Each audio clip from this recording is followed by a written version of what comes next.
Fecha pra mim, assim.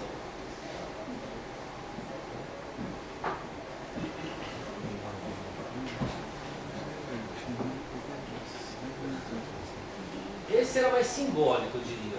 O espetáculo Solidão A2 era bem simbólico. O Gerson levou para a direção, uma coisa bem simbólica. Na verdade, fez cenas separadas, depois juntamos numa ordem. Por isso que eu digo assim, aí eu cheguei até a conversar uma vez com o Gerson, falei, pô, você assina o roteiro, mas será que o roteiro não é meu, tal, não sei o quê? Eu falei, não, a ideia é minha, mas o roteiro era dele, ele que ordenou as cenas. O Gerson falou assim, é mesmo. Eu falei, não, Gerson, mas você que ordenou a cena, então o roteiro é seu, que ele que assina o roteiro, né, a direção e o roteiro.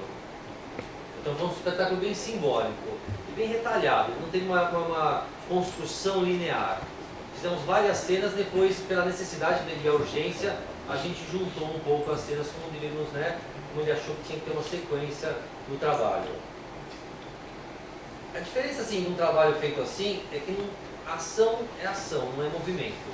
Movimento é uma coisa e ação é outra. Às vezes eu dou um exemplo assim, que isso aqui talvez seja um movimento. Não é uma ação, mas se eu começar a ter uma intenção nisso aqui, isso aqui vira uma ação. Então, todo trabalho é feito com ações. Esse trabalho de Solidão A2, no final, tinha um pouco de texto, né? E aos poucos a gente foi tirando. Tinha um texto...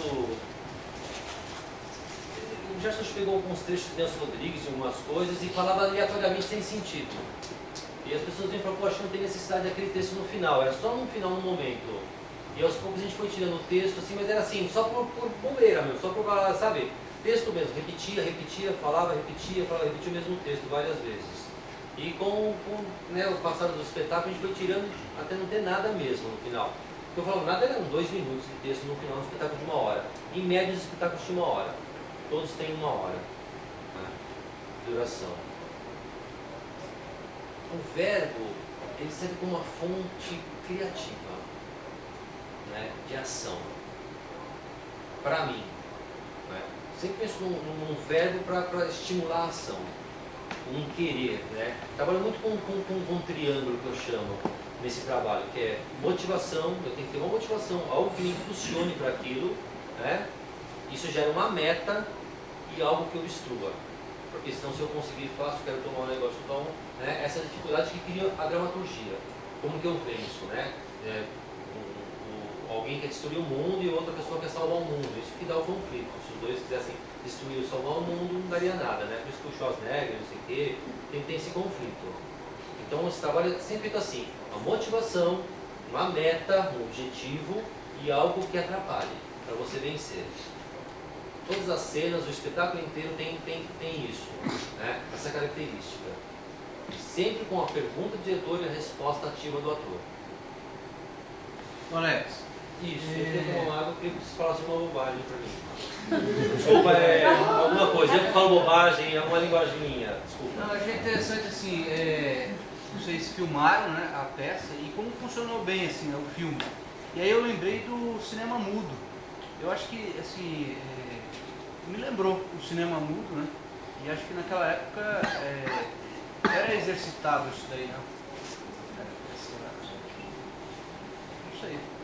Teve alguma inspiração? Não. Chaplin, não. Não mesmo.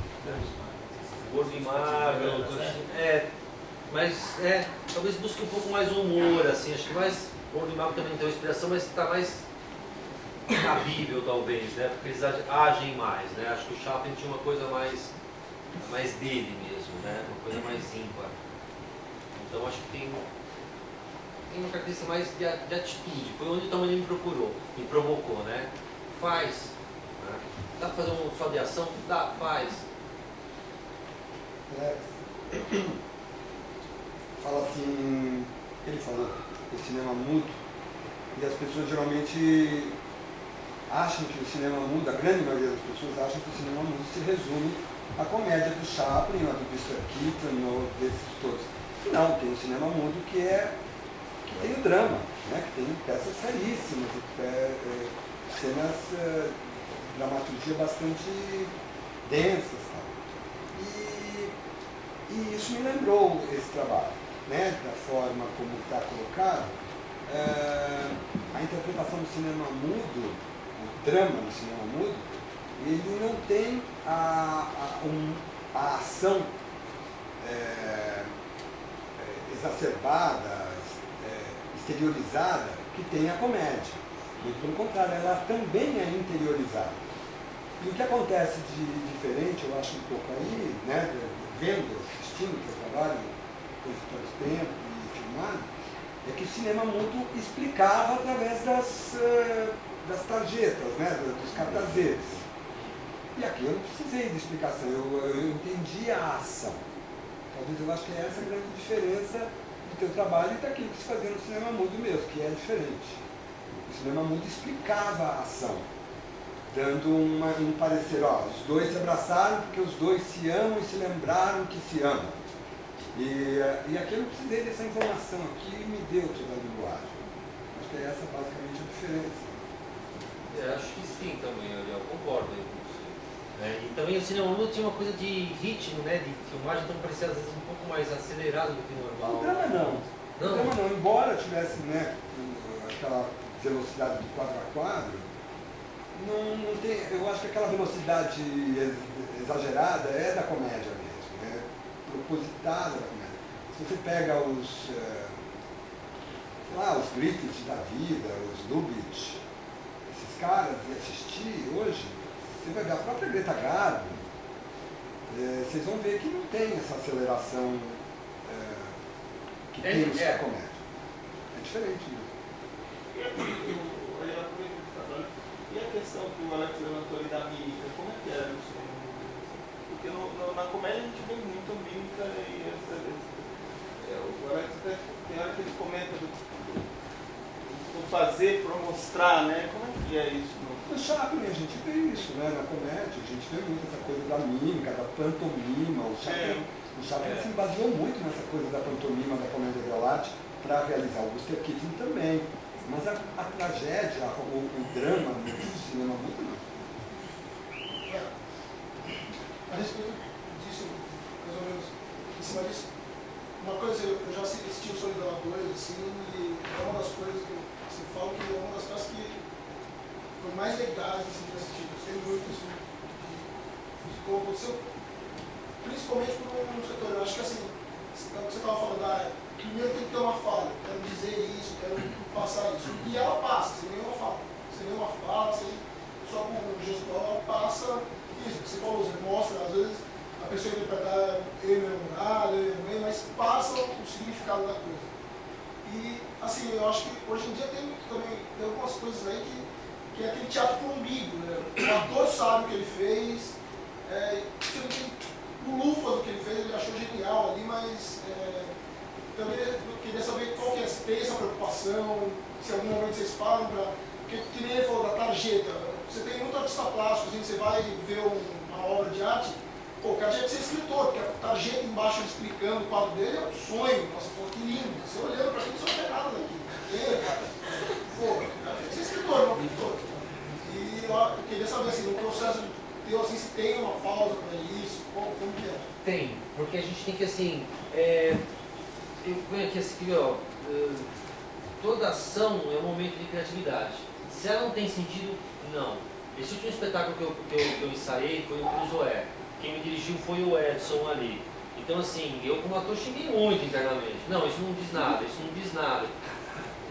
Puta merda, né? Então, quer dizer, sempre vinha uma pergunta dele, se minha resposta não respondia o que me perguntava, não servia. Então, tudo é muito cuidadosamente escolhida as ações.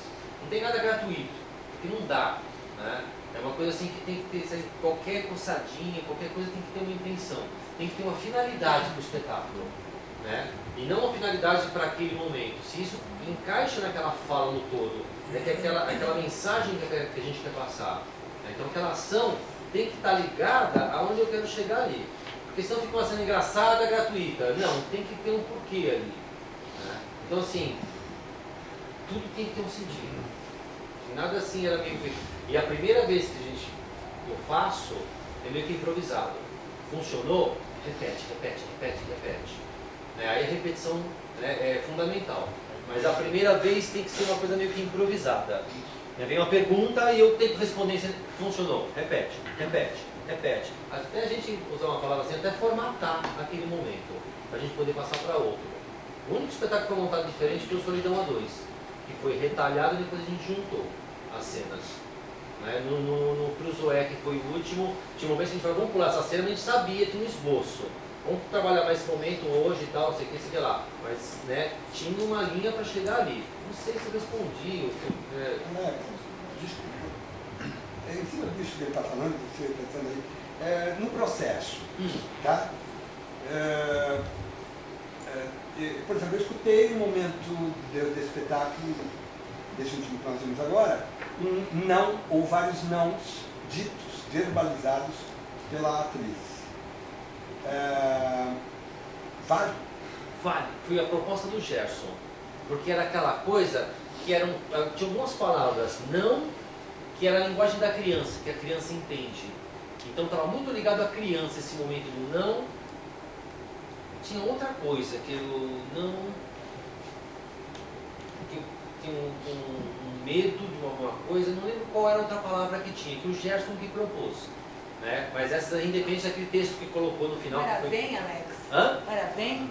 Dá. Vem, dá e não. Vem, dá e não. Que era a linguagem da criança. Então foi assim, a gente tinha essa consciência. Tá, então dentro desse processo, né, do fazer, onde você diz assim que o início, o processo inicial, o start, é ao improviso. Certo? E aí, a partir do improviso, achamos um ponto que é positivo da ação, vamos repetir para que ela se cristalize, que ela se torne a ação que nós queremos. Nesse processo havia uma discussão para se entender o que nós dois estávamos fazendo, os dois atores estavam fazendo? Verbalizava-se isso? Sim. Sim. Eu, por exemplo, com a Simone, se a gente fala assim, vamos ensaiar a solidão? Vamos. E eu falo o tempo todo o que eu estou pensando. E ela fala o tempo todo o que a gente está pensando. Tá. A gente tem vamos dizer assim, um diálogo interior constante. Então isso que talvez dê a alma da ação. Porque senão fica só a ação mecânica. Então tudo tem um porquê. Eu ensaio com a Simone falando um monte de bobagens. E aí, a partir do momento que se estabelece o jogo entre os dois atores em cena, tira-se as palavras, porque as palavras já não são mais necessárias. Mas a gente E não sei se eu me expressei, Ariel, a gente não começava a ensaiar falando. Depois, para resgatar o espetáculo, a gente falava porque a gente sabia que estava por trás daquela ação. Mas quando a gente ensaiava, não havia nenhuma palavra. A gente sabia o que estava querendo dizer com aquilo. Se você como diretor me perguntava, eu falava, não, é isso, não está passando isso, está passando outra coisa. Exato. Então é aí que eu E aí você me orienta. Eu sei o que eu quero passar. E aí você de fora me dá o feedback, que é o que eu não consegui com a Simone quando a gente começou a ensaiar sozinho. Sem o Gerson, vocês faziam isso, né? Mas então, é aí que eu queria chegar. No produto final, né, abrindo-se as cortinas, como foi para você o resultado do que o público capta disso? Porque, às vezes, o público vai por um caminho que não é exatamente aquele caminho que vocês dois, os dois atores, estão no jogo claro. A quarta parede é quebrada por esse jogo claro ou você acha que tem aí algum, sei lá, um hiato entre esse entendimento entre público e palco? Você acha que eu não entendi sua pergunta? Eu acho que eu também não verbalizei direito. Ele quer saber se dessa maneira, não é isso? Exato. Quer saber se dessa maneira, a linguagem sem palavras, se a plateia, se ela entende em 100%, 90%, sei lá, se a grande maioria entende na realidade a mensagem que vocês querem passar. É isso, Ariel? Exato, Sim, Ariel. Tanto é que a gente fala dessa relação, essa dificuldade das pessoas se relacionarem, quando um viu um casal, o outro viu mãe e filha, né? Então todos estavam dentro daquele universo que a gente queria passar aquela mensagem. Como era um espetáculo simbólico, então ficava assim uma mensagem mais abstrata, mais direta. O entendimento assim, eu e meu irmão, né? Eu e minha namorada, sabe, mãe, mas todos estavam diretamente ligados a essa relação. Cada um se identificava da sua forma, da sua vivência, do seu, né? Por exemplo, a menina vira com a mãe dela. E foi engraçado que a menina, foi uma mulher que deu carona para uma menina, e foi para casa e falou, olha que engraçado, que fui ver o espetáculo ontem, deu para uma menina lá.